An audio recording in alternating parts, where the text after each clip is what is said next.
एक राज्य में एक राजा और एक रानी रहते थे, जिनकी 4 संतान थी, 2 लड़के और 2 लड़की। एक लड़की का नाम पूर्णिमा तथा दूसरी लड़की का नाम अमावस्या था। पूर्णिमा घर के कामों में निपुण थी और घर का पूरा काम करती थी और भगवान की पूजा अर्चना भी किया करती थी। इसके अतिरिक्त वे गौ माता की सेवा भी किया करती थी। और उसकी दूसरी बहन अमावस्या ना ही घर का कोई काम करती थी, ना ही भगवान की पूजा अर्चना करती थी और ना ही गौ माता की सेवा करती थी। पूर्णिमा सर्वगुण संपन्न थी। फिर भी राजा और रानी अपने दोनों बेटों तथा पुत्री अमावस्या को ही प्यार किया करते थे और वे पूर्णिमा से प्यार नहीं करते थे, उसके साथ भेदभाव करते थे। राजा के चारों पुत्र और पुत्री धीरे धीरे बड़े हो रहे थे। जब वे बड़े हो गए, राजा ने अपने दोनों पुत्रों का विवाह योग्य कन्याओं के साथ करा दिया। इसके बाद रानी ने राजा से कहा कि अब दोनों पुत्री विवाह के योग्य हो गई है और इन दोनों का विवाह भी करा दो, लेकिन पुत्री अमावस्या का विवाह किसी बड़े खानदान में कराना और पूर्णिमा का विवाह किसी गरीब परिवार में कराना, क्योंकि पूर्णिमा को केवल भगवान की पूजा पाठ करना ही पसंद है और गाय की सेवा करना पसंद है। अब रानी ने राजा को दोनों पुत्रियों का रिश्ता तय करने के लिए भेज दिया। राजा ने अपने पड़ोसी राज्य में जाकर वहां के राजा के पुत्र से अमावस्या का रिश्ता तय कर दिया और वहीं पास के गांव में जाकर एक गरीब परिवार के लड़के से पुत्री पूर्णिमा का रिश्ता भी तय कर दिया।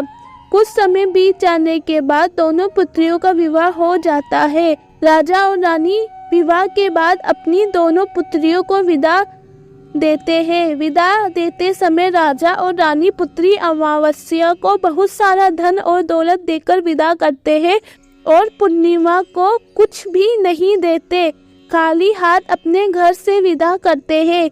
इसके बाद दोनों बहनें अपने अपने ससुराल को चली जाती हैं। कुछ दिन बीत जाते हैं और एक दिन अमावस्या अपने घर पर शिव जी की कथा रखती है, जिसमें वह सभी गांव वालों को निमंत्रण देती है और अपनी बहन पूर्णिमा को नहीं बुलाती। जब गांव की सभी औरतें अमावस्या के यहाँ जाती है तो पूर्णिमा को भी ले जाती है।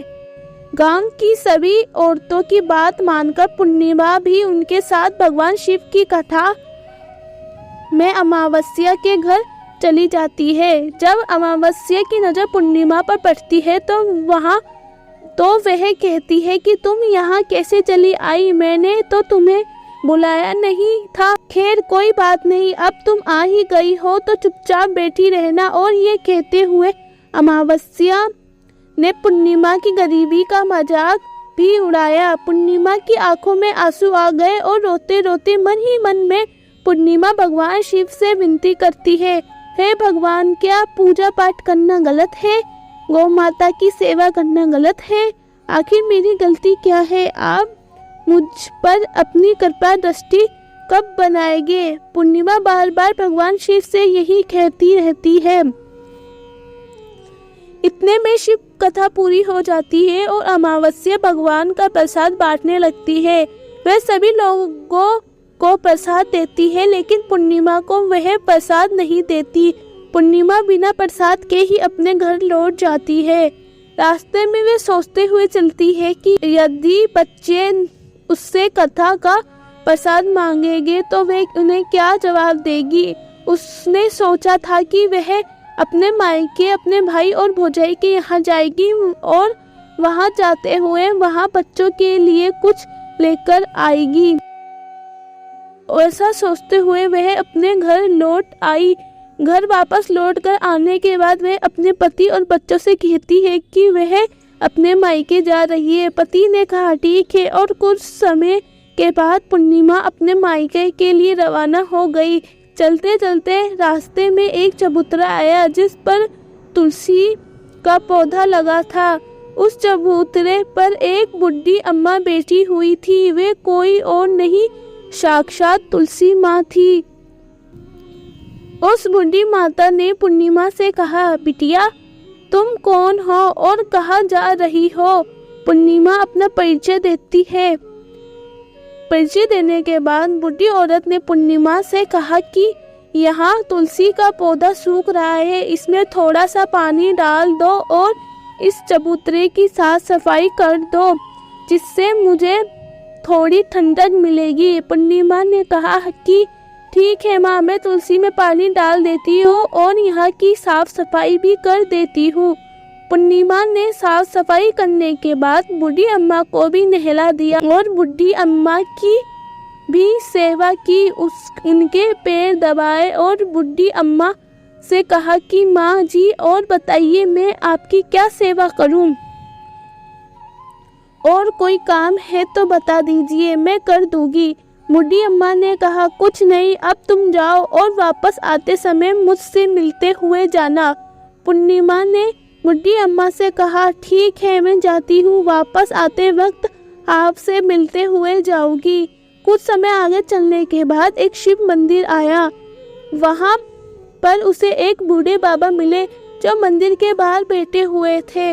वे कोई और नहीं साक्षात भोलेनाथ थे। उन्होंने पूर्णिमा से कहा कि कहाँ जा रही हो बेटी, तुम कौन हो?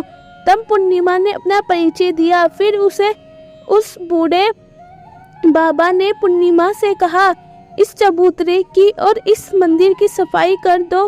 तब पूर्णिमा ने मंदिर की और चबूतरे की साफ सफाई कर दी और वहां पर पूजा पाठ अर्चना भी की। और साफ सफाई पूजा अर्चना करने के बाद उन्होंने बूढ़े बाबा को भी नहला दिया और उनसे कहा कि बाबा और कोई काम हो तो बताइए।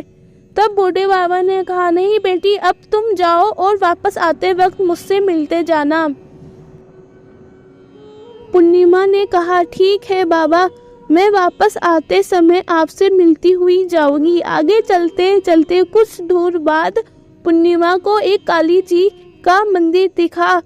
वहाँ भी एक बूढ़ी अम्मा चबूतरे पे बैठी थी। उस बूढ़ी अम्मा ने भी पूर्णिमा से कहा कि तुम कौन हो, कहाँ जा रही हो? तब पूर्णिमा ने अपना परिचय दिया। बूढ़ी औरत ने पूर्णिमा से कहा, यहाँ पर सभी पूजा पाठ करने आते हैं, लेकिन मंदिर की सफाई कोई नहीं करता, इसलिए तुम मंदिर और चबूतरे की साफ सफाई कर दो। पूर्णिमा ने कहा, ठीक है। पूर्णिमा ने सारी साफ सफाई कर दी और पूजा पाठ भी करी और माताजी का श्रृंगार भी कर दिया और उस बुढ़ी अम्मा को नहला दिया और बुढ़ी अम्मा के पैर दबाए और उससे कहा, माँ जी कोई और काम है तो बताइए। बुढ़ी अम्मा कहती है कि नहीं बेटी, तुम जाओ, लेकिन वापस आते वक्त मुझसे मिलती जाना। बुढ़ी अम्मा कहती है, ठीक है, मैं आते वक्त आपसे मिलती जाऊंगी। आगे चलते चलते एक नदी आती है। वहाँ पर भी बुढ़ी अम्मा बैठी रहती है। वह भी उससे यही पूछती है। पूर्णिमा अपना परिचय देती है। बुढ़ी औरत पूर्णिमा से कहती है कि नदी पर स्नान करने तो सब आते हैं, लेकिन साफ सफाई कोई नहीं करता, इसलिए तुम किनारे की साफ सफाई कर दो। पूर्णिमा कहती है ठीक है, और वह सब काम कर देती है और उस बुढ़ी अम्मा के पैर दबाती है और कहती है, माँ जी और कोई काम है तो बताइए। बुढ़ी औरत कहती है, कुछ नहीं बेटी, तुम वापस आओ तो मुझसे मिलते जाना। और वह नाव में बैठकर नदी के दूसरे किनारे पहुंच जाती है और वहां अपने मायके पहुंच जाती है। वहां पर पूर्णिमा के भाई और भाभी उसे देखकर बहुत खुश हो जाते हैं और वे पूर्णिमा की बहुत खातिरदारी करते हैं और उससे बहुत सारी बातें करते हैं और कहते हैं कि बच्चों को भी साथ में लेकर आती तो बहुत अच्छा होता। अब कुछ समय बाद पूर्णिमा ने वापस अपने ससुराल जाने को कहा तो उसकी भाभी ने उसके लिए एक साड़ी दी और बच्चों के लिए कपड़े, खाने पीने की चीजें और खिलौने दिए। पूर्णिमा की भाभी ने यह थैला पूर्णिमा के हाथ में दे दिया और कहा कि जाओ और जल्दी वापस आना। इसके बाद पूर्णिमा वहां से अपने ससुराल के लिए रवाना हो गई और उसी नदी के किनारे पहुंची और नाव में बैठकर दूसरे किनारे पर उतर गई। वहां पर उतरने के बाद उसे वही बुढ़ी अम्मा मिली और जो साक्षात गंगा मैया थी। उस बुढ़ी अम्मा ने पूर्णिमा को एक थैला दिया और कहा कि इसे तुम घर जाकर खोलना। आखिर क्या था उस थैले में और आगे की कहानी जानने के लिए हमारे चैनल को सब्सक्राइब जरूर करें। फिर मिलते हैं इसके अगले पार्ट में।